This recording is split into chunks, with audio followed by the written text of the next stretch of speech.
Siete al ristorante in Italia e durante il pasto vi rivolgete al cameriere in un perfetto italiano.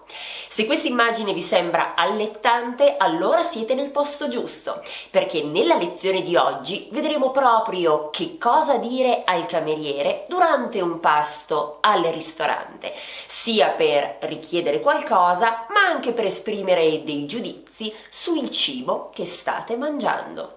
Vi ricordo che su questo tema ho pubblicato 2 video. Nel primo ho spiegato dove si può mangiare il cibo italiano in Italia. Al ristorante sì, ma non solo, perché ci sono molti altri posti che dovreste conoscere, e ho anche detto com'è composto il classico pasto italiano.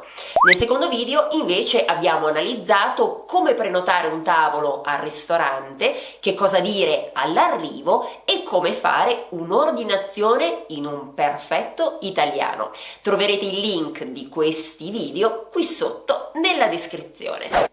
In questo canale si parla di lingua italiana ed è rivolto a tutti coloro che la stanno studiando. Se vi fa piacere ricevere settimanalmente una video lezione, non dovete fare altro che iscrivervi a questo canale e tra l'altro ricordatevi anche di attivare la campanella, così riceverete una notifica ogni volta che un nuovo video è disponibile.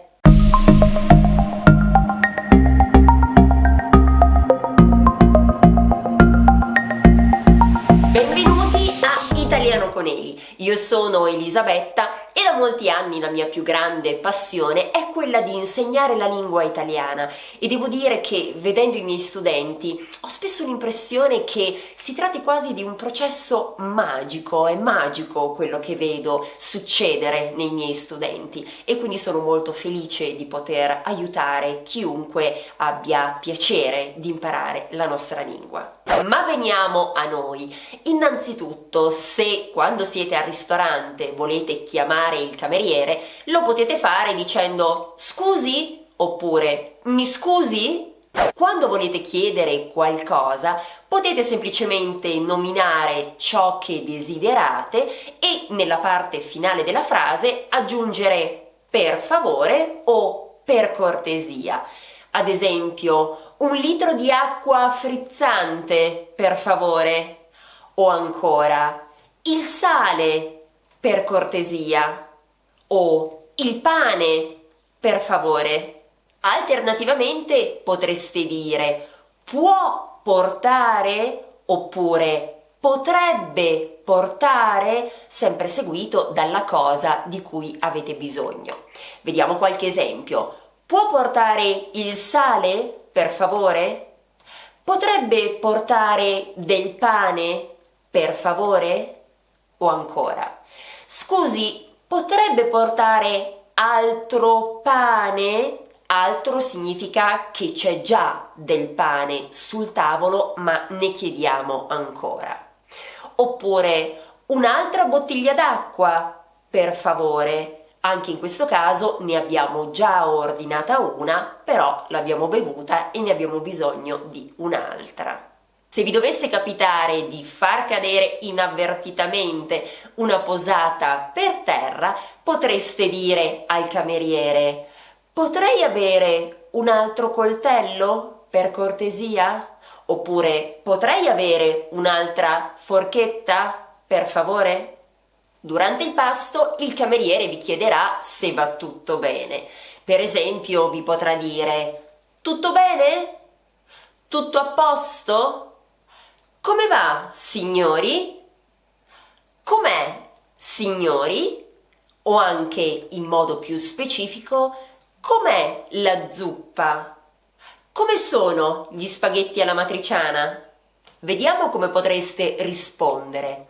Sì, grazie, tutto a posto. Sì, tutto perfetto. Grazie. Benissimo, grazie, veramente buono.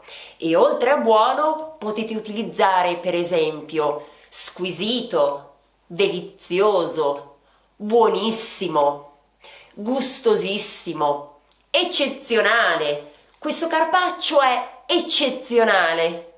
Se invece non siete soddisfatti, ecco che cosa potreste dire.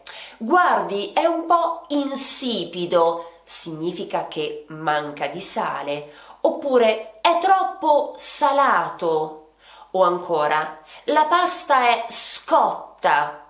Questo si dice sempre della pasta, ovvero scotto significa troppo cotto, è il contrario di pasta al dente. Come sapete, noi italiani siamo particolarmente attenti alla cottura della pasta. Ancora, la minestra è fredda, oppure questo risotto non sa di niente. Questa pasta è troppo piccante, significa che probabilmente è stata utilizzata una dose molto alta di peperoncino, o ancora la bistecca è bruciata. Una frase che sicuramente utilizzerete, almeno noi donne, io senz'altro, è quella relativa alla toilette, ovvero possiamo chiedere dov'è la toilette. Per esempio, dov'è la toilette, per favore? O ancora, dove sono i servizi, per cortesia? Tenete presente che la risposta sarà in fondo a destra. Dovete sapere che il bagno è sempre in fondo a destra. Credetemi, fateci caso, provare per credere. Anche da voi è così? Perché in Italia il 90% delle volte la toilette è in fondo a destra. Veramente?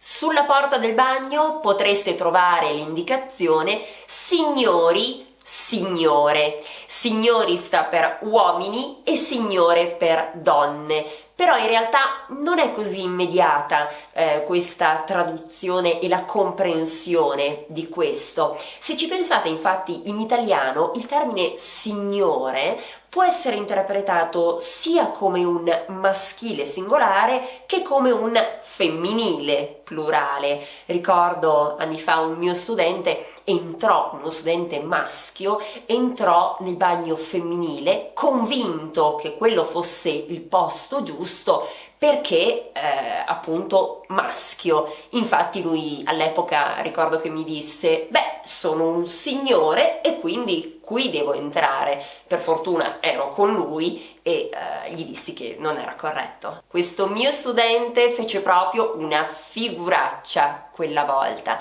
E voi avete qualche gaff da raccontare? Vi è successo di non capire, di non comprendere il significato di qualche parola in Italia? Che cosa avete imparato nella lezione di oggi? Innanzitutto a richiedere qualcosa al cameriere. Inoltre sapete dare un giudizio sulle pietanze che avete provato e siete anche in grado di chiedere in modo cortese dove si trova la toilette. Nella prossima lezione, sempre su questo tema, vedremo come concludere un pranzo o una cena chiedendo il conto. Esamineremo poi alcune voci presenti nello scontrino, voci che magari vi potrebbero anche sorprendere, e parleremo anche brevemente della mancia in Italia. Chissà se questo video vi è piaciuto, io mi auguro veramente di sì. Se vi è piaciuto vi chiedo la cortesia di mettere un mi piace, di condividerlo con i vostri amici, spero che lo possano trovare utile anche loro, e naturalmente iscrivetevi al canale se non l'avete ancora fatto. Altre 2 lezioni vi attendono, io per ora vi saluto, a presto!